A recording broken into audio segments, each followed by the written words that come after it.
Welcome to Neither Here Nor There. I'm your host, Nick, and this is a show about the messy, beautiful space between where you are from and who you are becoming, between accents, passports, family expectations, and the lives we are trying to build. Every episode, I sit down with someone who has had to rewrite their idea of home and identity, and we talk about what it costs, what it gives back, and how they are learning to belong in the in-between.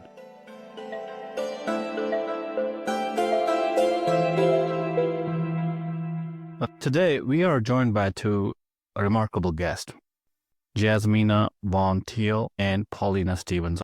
They are authors, artists, and storytellers who carry forward a living Romani traditions while challenging the stereotypes that have followed their people for centuries. Their book, Secrets of Romani Fortune Telling, isn't just about divination, it's about lineage, institution, cultural memory, and the complex experiences of belonging to a community that often exists between words. On this show, we talk a lot about what it means to grow up in the in-between, navigating identity, heritage, migration, and the quiet rules we inherit from home.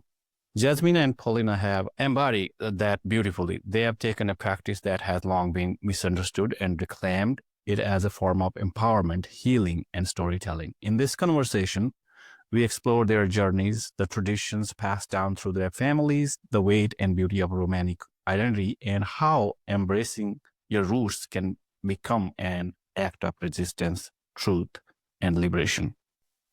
Paulina and Jazmina, we are honored to have you here on the podcast. Thank you so much for having us. Yeah, we really appreciate. Both of you grew up in Romani families, communities that the world often misunderstands. Before anything else, can you each share what home felt like for you growing up? Not the, physical place, but the atmosphere, the rules, the unspoken way of being. You want me to go first? Okay. Growing up was crazy. No. So I think that I think everyone can relate to maybe families being a little bit crazy and dramatic to a degree. I would say that I grew up in a community with a lot of culture and food and color and get-togethers and closeness. And maybe some of the unspoken part was just being in the closed part of community, maybe not really, integrating with society a lot. So not going to school or taking school very seriously, or education or regular jobs. Fortune telling was really our way of life. That was like what we had to do. That was the business that was focused on, whether it was fortune telling on the street, whether it was in our own store, whether it was in busy cities or small towns. And there was a lot of spirituality intertwined in our everyday life. Also, many, what's it called, like superstitions, I guess. But yeah, that was kind of the gist of growing up, and also a little level of secretiveness. We didn't want anyone to know that we were quote unquote gypsies, because, gypsies kind of have a bad, I guess, I don't know why I can't even think right now, but you know what I'm trying to say? There's so many stereotypes. Yeah. And stereotype. People only know the stereotypes. Exactly. Stereotypes. Yeah. Roma are actually, I don't know if I should get into that yet, but yeah, basically that's what it was like. It was like growing up as a Romani American gypsy. Well, was that it same for you, Jazmina, or how was it for you? Some things felt similar. I had a really different context for growing up. I'm mixed. I grew up more assimilated than Paulina, so I didn't grow up in traditional community, but I did grow up with this understanding from my mother's side of the family that we were Romani. My family used the word gypsy a lot, like a lot of Romani families do, even though it's not the word that we prefer other people to use. But and that part was very secretive, but also at the same time, my grandmother was really proud of who we are. And I feel like for me, often felt more outdoors. I think my family felt more comfortable being outside in the garden, working with horses at the barns that they worked at. And I felt like everyone was so much more at ease in nature. And so I started feeling uncomfortable inside as a kid, and I felt uncomfortable in school and felt uncomfortable in a lot of the places where I needed to be indoors as a child. And so I often felt a sense of home when we were together outside or if I was alone. So, for people who does not know what Romani is, to be honest, I did not know until like a month ago. And I was listening to Paulina's interview, and Jasmine, I was talking to you, and I went through your website and learned a little more about you guys. And I was surprised to find out that Romani culture people actually migrated from India. And I was like, what? Yeah. So like the people like myself who doesn't know anything, even though I'm from India and I don't know about it. So could you, both of you, like tell a little bit more about what Romani is, like how the label gypsy was put on these people? Yeah, I love giving a history spiel. So when the Roma left India, it was mostly around the 10th century, although there's evidence that certain groups like the Sinti, which my family belongs to, maybe left a little earlier. They were probably leaving in waves because of the invading Ghaznavid Empire at the time. And when India lost the war, it seems like that Indian army was captured and brought west, at least some of it. Some people probably went back to India. Some people might have gone west of their own volition. And so when Roma started arriving in Europe, it was people who came from this big migration. And they were dark-skinned. They probably were Hindu or another non-Catholic, non-Christian faith. And they were met with so much persecution. It was the 1350s. It was the tail end of the Crusades. And that's when these stereotypes of the criminal, promiscuous, degenerate, and magical all came to be because they were excuses really to persecute Roma. So Roma were enslaved for 500 years from about the 1350s until the mid 1800s in present day Romania. So we're not Romanian, but it just happens to sound similar. And that's why we don't like to be confused. And also the word gypsy came into effect and was first found in documentation decreeing the persecution of Romani people. And it came from a misunderstanding that Roma came from Egypt, not India. And so it was originally Egyptians and then became gypsy. And in the UK, the word gypsy is a lot more neutral. And it's even used in, legal documents and names of NGOs and things like that. In the US, it's different. The word gypped means to steal like a gypsy. Gypsy tends to really only be used in stereotypical ways, trying to evoke the magical, the promiscuous, which came out of slavery, these ideas, and the degenerate and the criminal. So we don't really think it's helpful when people appropriate the word gypsy, especially in branding or businesses, because it's kind of like a sexy word. It doesn't mean wanderlust, because our persecution is what created our forced nomadism. So we don't want the word to be misunderstood. We want to let people know that the word gypsy refers to a real group of people, the Roma, the Sinti, travelers, and related groups. That is a cool history lesson. And thank you for sharing that. I did not know that. So, Paulina, are you from like the similar background what Jazmina is?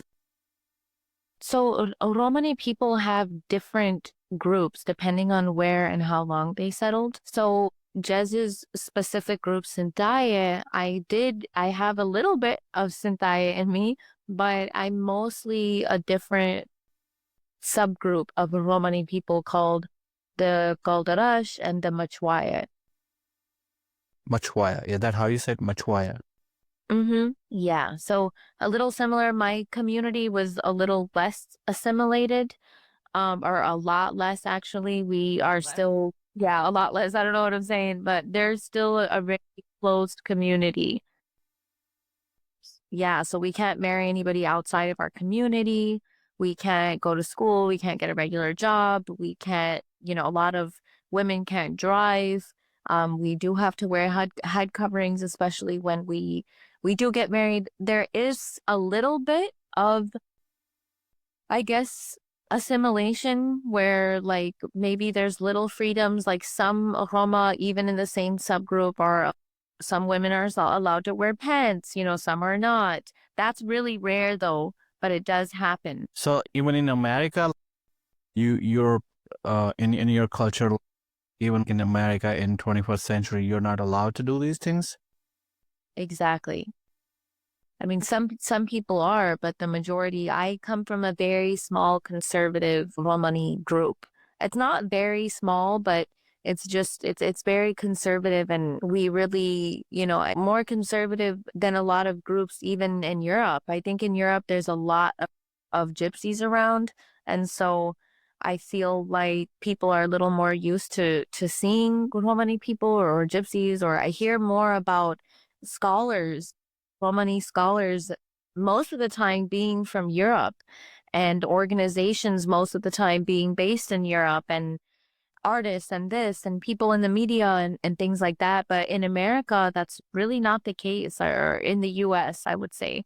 It's just not something that we have been accustomed to, I guess, yet. So, Paulina, this question is for you. So when growing up in this like a very traditional Romani environment, so what did community mean to you growing up? Like safety, discipline, responsibility, or something else?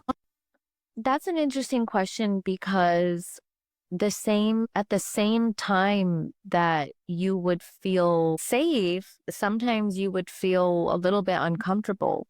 But I would say that, and I say that and I'll explain that now, but we were raised to kind of believe the outside, like being integrated in the outside world was just really wrong. And like, you can't really do those things. You can't go to college. You can't do this. You can't do that because you're going to get a disease. Like, you can't marry outside because you're going to be a whore. Like, you basically can't do any of those things. But when you are in the community, it's almost like you have everything you need. Like when they say it takes a village, to do something, like it does take a village. You just lose a sense of your own independence or independent identity, but you are then integrated into a community and a society where everyone's going to be there for you. So if you're sick, someone can take care of your kids, someone can cook for you, someone will even help you with the bills. Like, they're depending on who has money at the time. Like, everybody leans on each other. We'll pay each other's bills. We'll lean on each other. We'll cook for each other. We'll sleep. We'll eat. We'll drink together. We'll travel together. Everything is done in a community, and everything is done together. So when someone dies, everyone's mourning together. So there is a sense of community. When someone celebrates, everyone's celebrating together. There's a certain level of, like, I guess, understanding and closeness, and nobody is fake. There is no, maybe a little, I wouldn't say nobody, but the majority of people are very upfront, very real, even if people are arguing, it's just, we don't hold back with our words. And most of us, unfortunately, only in my community, I do not speak for all Roma, many other Roma from this country are educated, but my specific community, the majority of people were not educated. So we had a certain just level of, like, we don't care about anything else. Like, we just want to be ourselves. So that's how it was when it came to respect. It was definitely a hierarchy and a patriarchy of respect. And, elders were respected, but mainly men were respected. And that was just how it was. And women had to serve men, and women had to do this, and women had to do that. And then being very black and white men and women, because a lot of other, like, just people and gender identity and just having different, any time someone, if there was even a hint of being LGBTQIA, like, that's it. Like, you're out of the community. Like, you are shunned. They're not, if you wanted to be with someone outside of your culture, that's it. You're done. If you wanted to go to school, you're done. Like, everything was really strict, especially if you were, a woman, or if you were feminine. So that's kind of how it was. Wow. So, Jazmina, you talked about outside world earlier, right? So when did you first notice the difference between your family's inner world and the outside world? And what was that moment of contrast like for you? I remember feeling different really early on. I think some of that is because I grew up in a part of New England that was pretty conservative, very homogenous, very white, and little things like not going to church or even just being new in town really made people nervous. And even though I am not particularly dark skinned, for the whiteness of my town, I did stand out as looking different. And I always had children, on the playground asking me where we were really from. I think I had a little bit of my grandmother's accent because I spent so much time with her. There just felt, the more that they were asking me questions about where we went to church and how long our family had been there, which was not long. We moved there pretty recently.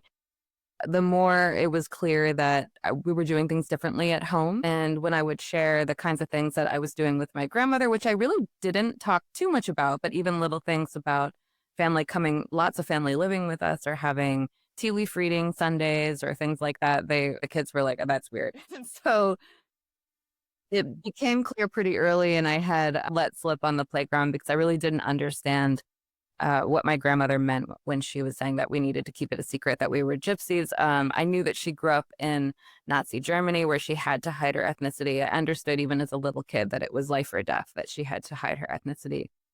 And so I kept thinking, like, it's so different here though. Like, that's not, it's like, oh, that was so scary for her. She must think that it's still bad, that it's not bad. But as soon as I said that we were gypsies, kids started throwing rocks at me on the playground. I started getting detentions for giving the evil eye. And I think it was mostly that the older generation had ideas about what that was. I don't know that the kids would have necessarily had any thoughts about it unless they went back to their parents and talked to them about it. And so I started feeling really othered by our spiritual beliefs, by just looking and talking a little different. And I felt much more comfortable when I was doing things that felt like grounding for me. Like my grandmother, both Paulina and I started learning fortune telling from our elders when we were really little, where we were 4. And it came with a lot of spiritual beliefs. And, I had more choice about what I could do in my life, which I think changes the relationship that you have to anything that you're taught. I was, taught fortune telling, but I was allowed to pursue other things if I wanted to, even though my mother really did feel uncomfortable with me being in school. My dad is not Romani, and he really wanted me to be there. And so I started just noticing little tensions like that, just being so different to what the kids around me were going through. And even my positive experiences were really different. So you were allowed to go to school, but on the other hand, Paulina wasn't. So Paulina, did you actually go to school, or like, were you able to convince your parents for let you go to school, or how did that go? So I did go to school. I just didn't go very often, and it was only elementary school. And so there were some months where for the whole school year, I'd be in school for like a month, sometimes 2 months. Sometimes I would actually go to school for the whole year, like if we had, something. But even at that time, it was many days off. Like it was never a priority because we were surviving. Like we had come, like Jez was saying, we had come because we were basically forced out of our lands. We came here as refugees from the Holocaust. Some of my family came here in the late 1800s after, 500 years of slavery in Europe. So when you come into a country where you're already being othered, you do not trust society. And on top of that, when Romani people would try to do our regular trades that we were doing, they'd literally be deemed illegal. That's why also there's a lot of fortune telling is still illegal in so many states and so many counties and places here in this country. That was to push us out, including other ethnicities and other religions and things like that. So we didn't really trust society.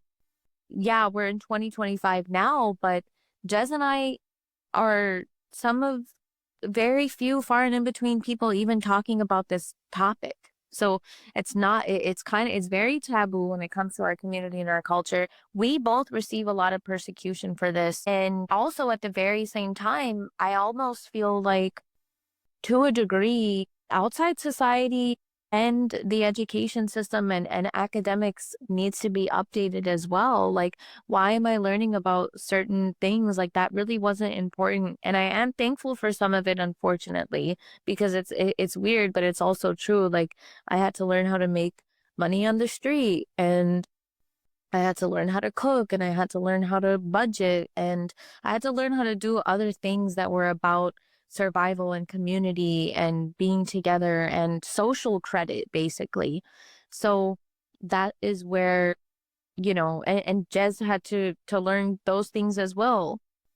You know what I mean? Like, I think we Mm-hmm. both, yeah, like we both learned those things because there's that level of like mistrust in our families. And so maybe they're in different ways, but um, yeah, like you really have to know, street smarts and book smarts to make it in this world, I think. Yeah, I totally agree with that. Like we have to, even if like back in the days when people didn't really go to school, like I think knowing budgeting and how to make money and cook, those are like really essential things. Were there traditions in your home that you didn't appreciate when you were kids, but like as you have, grown up, now you are more appreciative of those traditions? Yeah. We talk a lot about this in our book, Secrets of Romani Fortune Telling, and also sometimes on the podcast, Romani, where we talk about, Roma, where we interview Roma from all different backgrounds. But I feel like my family's relationship to cleaning was something that I didn't understand or appreciate when I was really little. And it stressed me out a lot because some of it was that my mom's family had so much intergenerational trauma, especially around racism and being perceived as like quote unquote dirty gypsies.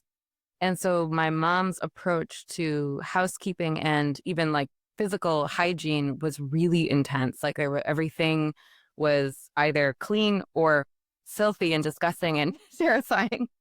And so as a little kid, I didn't really understand why we were cleaning the full house every day. I didn't understand why I had to take a shower, then a bath, then another shower because the stagnant water was unclean. Things like that really just seemed like a lot of work to me.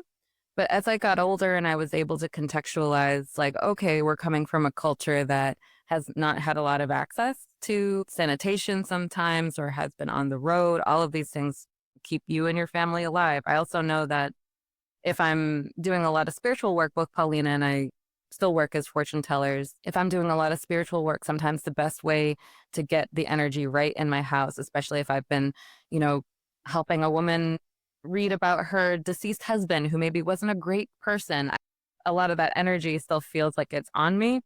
And I will clean my whole house and wash myself thoroughly in a shower and a bath and a shower. Then I'm like, okay, yeah, this is how we do this. This is how we take care of it. And so it seems like a little thing, but I think just the amount of concern and intensity my mom had around it spoke more to trauma than culture. But unfortunately, those things can be so intertwined. Paulina, what was one thing that you didn't like as a kid, but now as you're an older or adult, as you have grown up, uh, you're wiser, I guess. So is there anything similar to like Jazmina's experience you have? For sure. Yeah, like that experience itself, I believe is really similar. Also, um, I find it interesting that things I've learned when I was a kid somehow I am still doing today, literally for survival and surviving in this country. I'm in California and I'm dying here. I'm telling you. And sometimes we would just go out kind of fairs and festivals and, you know, even just on the street, busy areas, and just try to, do whatever we can, like fortune telling, healing, teaching. Like we use like our spirituality in a way that we can survive and we can make money in our own spiritual traditions, which I am still doing. I just have kind of taken it a little bit to the next level, which I never thought that I would be. When I first left, I was like, I'm not going to do this. I'm going to get a regular job and I'm going to go out on the street and blah, blah, blah. And I worked a desk job and I was like, this is not really it for me, actually. And I went back to the original way with a little bit of a modern twist, I guess. So yeah, I think that kind of, there's also this survival mindset growing up where like we're always just trying to eat, like we're always just trying to pay the bills, we're always just trying to survive. Like there's not a lot of planning ahead for the future. And I feel that if I was just kind of planning for the future and like looking at things like in a long term or like school or blah, blah, blah, like it doesn't really fulfill a lot of daily needs and happiness and purpose in me. But when I can do both, when I can do my spiritual practice and be in survival mode and think about the long-term future, I feel like I have a little bit of just, I don't know, a little bit of an advantage over my past self. So we have been talking about fortune telling. So like I said, I am from India. Astrology is very prominent in India. Like there are a lot of astrology. They will like tell you your future. Like based off of that, you would do different things to mitigate the risks or situations like that is not in your favor in future. So, but a lot of time, what happens with that is they also like deceive people, like are not 100% accurate. They ask like large sum of money for things which is not even true. Does this happen in Roma fortune telling too? And how do you both ensure that your current practices adhere to the ethical principles? Like you outlined that in your book. We do. Yeah, we get into that in the book. And I mean, the thing is that there are forms of divination in every culture, and there are true practitioners in every culture, and there are scammers in every culture. So Romani culture is not any different in that way. But Paulina and I, like Paulina was saying, we elevate what we learned. We have a modern twist. And we're really interested in being trauma informed and being educated about the different communities that we're talking to, because although what we're doing is not in any way therapy, a lot of people treat it like therapy and are looking for kind of almost like therapeutic outcomes. So Paulina and I both are very transparent about what our intuition can and can't do. We recognize that things change, and we're not really here just to tell people what will happen, but it's more about talking to people about how they can collaborate with their own fate, which is, the circumstances that they're born into, the situation that they're born into, the things that they can't control, and move forward in the way that's best for them. And a lot of fortune telling work, tarot, palmistry, tea leaf reading is also about your inner life. And it's really interesting how, whether you believe it as a spiritual practice, that these symbols or messages are coming from spirit, or if you're taking more of a psychological approach and it's like, well, I can attach associations to these symbols that are coming up, and that's helping me work on things that are in my subconscious anyway. It doesn't really matter as long as you feel like you can relate to it and it's helpful. That's really the kind of work that we're doing, where we're trying to help people problem solve like on a different level through different means, and that might help them make connections they might not otherwise make. And we have intuitive ability. Sometimes the things that come through are just so specific, and you can take that or leave it. But both Paulina and I feel really strongly that we want to empower our clients to make their own decisions. They shouldn't feel like they need us or like rely on us to move through their life. And we feel really strongly that, we discourage people from kind of like getting addicted to the services. But because of the way that we read, that hasn't really been an issue so much for either of us, because it's very much about making the person aware of their own agency and the power of their own choices. I know Paulina definitely has more to say about that too. I love everything that you said, and it's just exactly true to what we are doing right now. Growing up, it did feel more raw and natural and spiritual. And when I did have an arranged marriage, I was engaged at 14, married at 17. And once I proceeded with that, once the marriage / engagement happened, I witnessed, a different, I was living with different types of Roma, and I witnessed much more innocent people being lied to and taken advantage of, probably than I ever have in my life. And at that point, it wasn't something that I could really get down with. I wasn't even in the position where I could even talk about it. If I mentioned something, if I ever mentioned something about it, it was very like, well, why? Like, do you want to be, I don't even know how to say it in English, an outsider? Like, do you want to be an American? Like, that's basically what they would say, like, if I would ever talk about it. So I just kind of like, stayed quiet and whatever. Just like there are good people and bad people, like that's exactly what is happening in our community, as well as there's desperation. People, are desperately doing that. So you might run into someone from our community or someone not from our community telling you, hey, there's a curse on you, pay me so much and then I'll remove it for you, blah, blah, blah. That's cool. But if you that's not cool. But if you really do, let's just say, believe or feel that you could help that person, I guess that's what makes the difference, is that you're not lying to them and you're actually taking the steps to take that time out with them and help them to a degree. And we also, again, talk about that in our book. Like, if someone promises you the world, but do it double take. Yeah. Yeah, yeah, totally. Wow, you were married at 14. So tell us about that. How did that happen? I was engaged at 14, but I wasn't married Engaged, until sorry. 17. Okay. I was engaged to my cousin, and even though we're Romani people from the same tribe, like we still live in different places and have different ways of living, just like any family.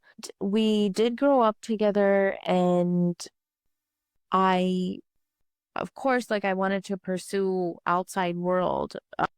Mostly because of media. Like, I saw things that were in the movies and I wanted to live in New York and I wanted to have friends and I wanted to do all these things when I was younger and go to college and travel the world and be a veterinarian. Like, I had all these little dreams that were just something that I really knew even since the beginning of my life that I really couldn't achieve.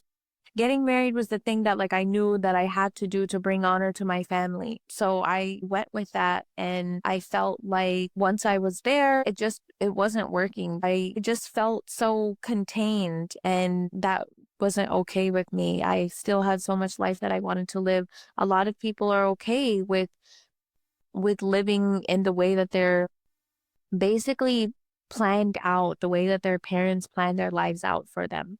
And I can only, live in a certain area. I wasn't allowed to live outside the area, like the territory that the family I married into took territory over. And I couldn't go to school. I tried to go back to school. I wanted to go to college again and enroll in these psychology classes. And they were like, no, that's not allowed. I couldn't get my driver's license. I just had so much life I wanted to live and learn. And now, I am mainly a holistic practitioner, but I'm also an activist and an artist. And I love music and I'm a writer. And there's all these things that I like doing and I like living in life. And I just feel like that life wasn't matching it for me. That's awesome that you have gone through so much and you're still able to you kind of overcame that and challenged that everything that happened to you, and now you are this amazing person who are doing so many different things, and you are contributing to the world by writing, sharing your stories, and telling your Roma culture what it is. And there are a lot of people unaware of what it is, really, like myself. I didn't know, like I said earlier. So it's kind of eye-opening to know all these stories and share with the world. My hope with this podcast is to provide that platform to people like us who had these amazing stories. And half of the time, I feel like we are ashamed of sharing these stories with people. I don't know about you, but for me personally, it took me a long time to kind of feeling comfortable with my accent, feeling comfortable with my skin color. When I first moved to America, I was like, wow, I look totally different. It took me a while to kind of figure it out. Okay, it's okay. It's okay. So this is amazing. And thank you for opening up, sharing your story with me and with our listeners. So with the community that has a rule, the woman, like you mentioned earlier, you can marry outside, you'll be abandoned, or something like that. Was that the case for you, Jasmine, too? My family had already been so shattered and scattered by the Holocaust, and that my family, let's see, that's still in Germany, it has assimilated quite a lot. Some family left into the woods and we never heard from them again when Hitler's regime came into power. those members of my family who could either have false papers or could otherwise kind of sneak by did. And so my grandmother and her mom and siblings were taken in by a German farmer who passed them off as his family. He would have thought that was a really nice guy. He actually was pretty terrible, but he did not like Nazis. So that's something. And so my grandmother didn't really have a lot of access to Romani community in a regular way. She would often go visit camps after the war and make friends and be with friends. But because she grew up in a non-Romani household, especially in a time where, traditions are stronger the further back we go, she wasn't really fully considered like Romani, especially, or even the Sinti groups that she was visiting. I'm using Roma and Sinti interchangeably, and not a lot of people do, but she's visiting these different groups of Roma and Sinti, and they just weren't really seeing her as fully theirs, but she also was a little bit. And so she came to the U.S. by herself on the arm of an American soldier, and he was really also not a great person. And so by the time my family got here, it was very much like we had married into non-Romani families. My grandmother really wanted to pass down her culture as much as she possibly could. And I was really close to her. And that's where I get a lot of my cultural connection, but it's a kind of strange, fragmented story. Depending on the group of Roma or Sinti people that you're from, it may or may not be a big deal if you marry outside of the culture. It might be a little bit like your family secretly hopes that you'll marry inside the culture, but if you don't, it's like, well, maybe they'll be nice. And so it depends. But because of the way that my family got here and the way that they live, it was never expected that I would marry a Romani or Sinti person. I didn't even know any other people outside of my family until I was like 18. But I did get married quite early for Americans. I was just turned 21. And it was because there was a lot of expectation put on me from my mother in particular, that I would get married really young. And that was the only way that I could, be respectable or be solid in the world. And I'm divorced now and like much happier. So even though I didn't grow up with the tradition in the same way that Paulina did, there are definitely echoes and resonances of it. But there are a lot of families who are assimilated because of violence and genocide, and it wasn't really a choice. But then it just, continued that way. And I think that some people feel uncomfortable about me talking about Romani and Sinti connection and history because I didn't grow up with the language. I didn't grow up in a traditional community.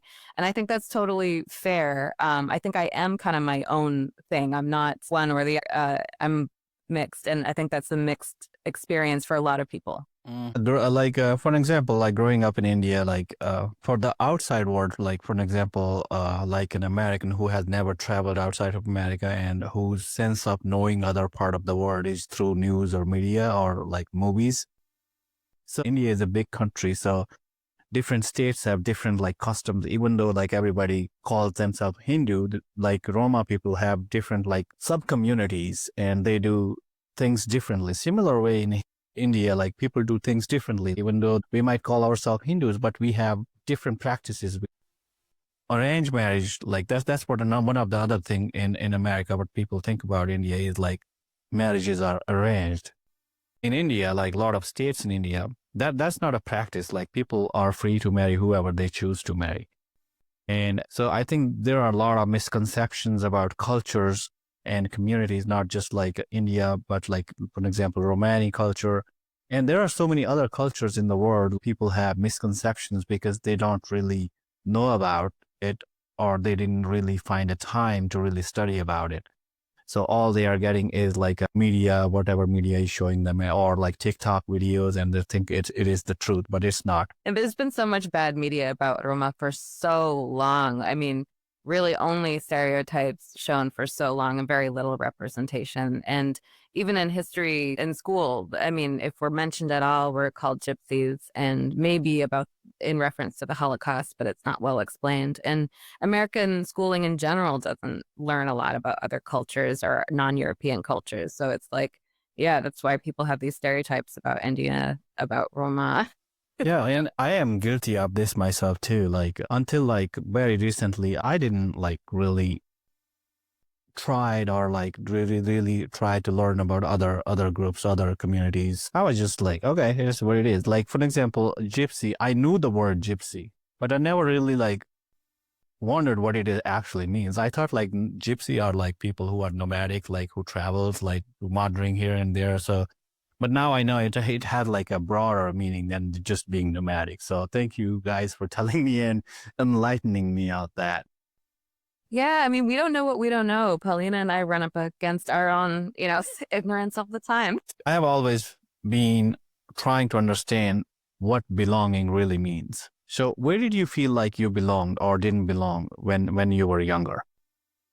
Belonging, man, it's so hard. I'm still a little challenged on that one, to be honest. And I think it's because I will tell you something. When I was in my community, I felt like I was too progressive to be in my community and I did not belong. I was like, I don't think these things are going to, align with me.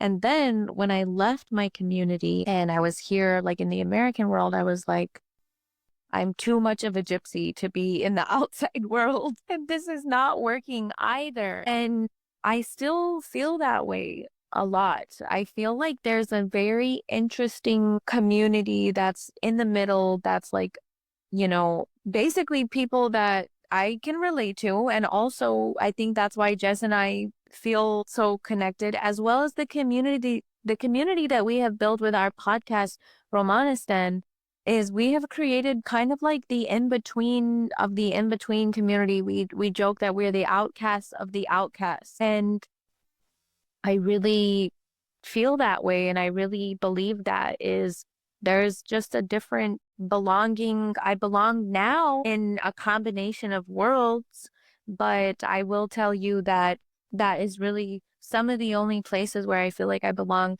Besides, I will tell you, when I left, I really had a great time with like a lot of other people from other countries, like some like Middle Eastern countries were one, a lot of Hispanic communities, Southern communities, Black community. Like there are a lot of communities that make you have that same feeling of like, we accept you, like we love you, and like we're different, and our family is also, there's a lot of family, there's a lot of cooking, there's a lot of drama, there's a lot of this, there's a lot of that. And I was like, okay, like this is really great. And so, yeah, like I feel like I belong sometimes, but for those true deep conversations, Jez and I say this sometimes, like I could never have certain conversations with people that are not Roma. Like we just look at each other and we have this deep understanding of like, whoa, like we came from the same background, even if you hate me, you know what I mean? And Yeah, so let me ask you this. We have talked about a lot of like Romani tradition, and you guys are like practicing it and sharing it with the world, and that is impressive to be like, especially when you are in America where life is like moving fast and you have all these amenities and all these entertainment and things that you could do like can divert your mind to be like to do something different than be rooted to your culture, right? So how do you stay rooted in your heritage while living in a world that moves fast and often disconnects us from our past? That's such a good question. I think for myself, a lot of what I grew up enjoying was very grounded activities. And so I was saying earlier that I felt most at home outside. And a lot of that was because I think my family felt that way. Learning how to forage with both sides of my family, because my dad comes from Irish, Italian, kind of historically impoverished people who worked the land a lot. And I feel like a lot of the things that make me feel better and make me feel connected to nostalgia are not really media, but it's more about, taking care of animals or picking herbs or working the earth or just being outside and breathing, doing things that make me feel connected. And I think my grandmother often felt like relationships with animals were safe, and I think protected her from a lot of, my family went through a lot of trauma and had a lot of reasons not to trust people in general. And so I was always taught that relationships with animals were really safe and sacred. And for all kinds of reasons, we, collaborate with animals to keep us safe or to help us get jobs done and all kinds of things. And so I think a lot of the things that I like are pretty grounding and are connected to the things I grew up with that made me feel safe, which I'm lucky that our culture. And I think in order to keep my brain clear to do the kind of spiritual work that I do, I can't really be immersed in a lot of media. Although, because I have to use Instagram for my work, I'm guilty of scrolling at midnight like everybody else. But that's not the space I want to be in. So I put my phone down. Yeah, social media is like a drug. It is. It is. Yeah. Yeah. It can ruin like a really good relationship. You know what I mean? Mm-hmm. Yeah. So that's quite like I'm like I think I could talk to you guys forever. It's fun to talk to you. You ask such good questions. So we are at the very end of this episode. So I'm gonna ask you this: what's one misconception about Romani people that you think actually hides something beautiful and powerful about the culture? That's a great question. Yeah. Paulina, do you want to take this one?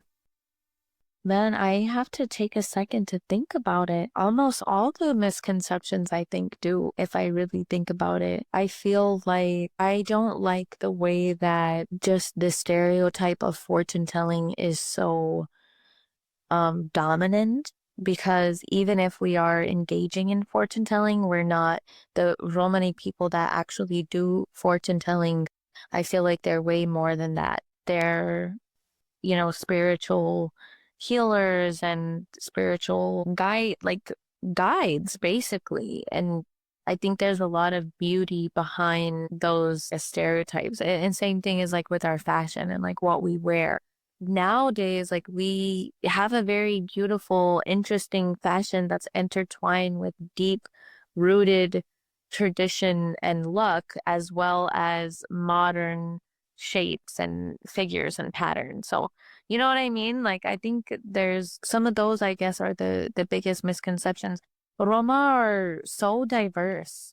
Not all Roma do one thing or say one thing or have one profession. And most definitely, the majority of Roma are not even fortune tellers at all. They're doing way different things, and scholars and writers and this, or metal workers or jewelry makers or blah, blah, blah, like horse trainers. Like majority of Romani people are not, just these spiritual, mystical beings, but the ones that are, you know what I mean?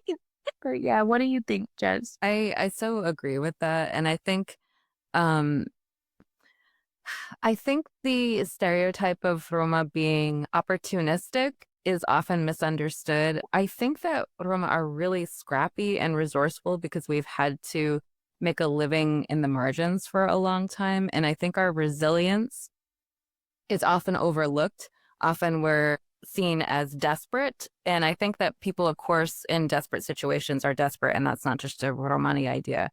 But I feel like when people see all the traditional trades that we do and the nomadism that was shaped by persecution and all these things, they see either they have some sort of moral judgment about it, or they see just like the saddest story. But people forget how resilient and innovative and creative we are. I think that that's the really important thing to focus on as well. Wow. I would like to thank you, Jazmina and Paulina, for sharing your stories with us today. Not just the parts people expect, but the quite complicated, beautiful moments that makes a life. Listening to both of you reminded me that identity isn't something we check off or perfect, It's something we grow into, something we negotiate, something we stitch together from memory, culture, and institution, and the choices we make along the way. And for anyone listening who has ever felt in between cultures, between expectation, between version of yourself, I hope today reminded you that in between isn't lost space. It's actually where we discover who we really are. It's where the real work and the real magic happen. And to learn more about Jazmina and Paulina, you can check their podcast, Romani Stan. And I would like Jazmina or Paulina to share where our listeners can find you if they want to see your work or listen to your podcast or know by your book.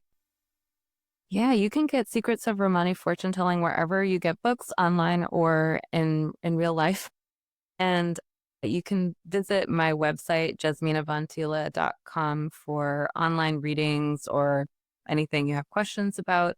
And I'm also very active on Instagram at jazmina.vonthiele. Yeah, and you can find my information about my business as well as, I guess, my identity and my brand at romaniholistic.com, as well as all updates on Instagram at Romani Holistic. We'll have all this information available in the show notes as well. Thank you again, Jazmina and Paulina. If this conversation moved you, share it with someone who is still figuring out their own story. And as always, thank you for joining us on Neither Here Nor There. Until next time.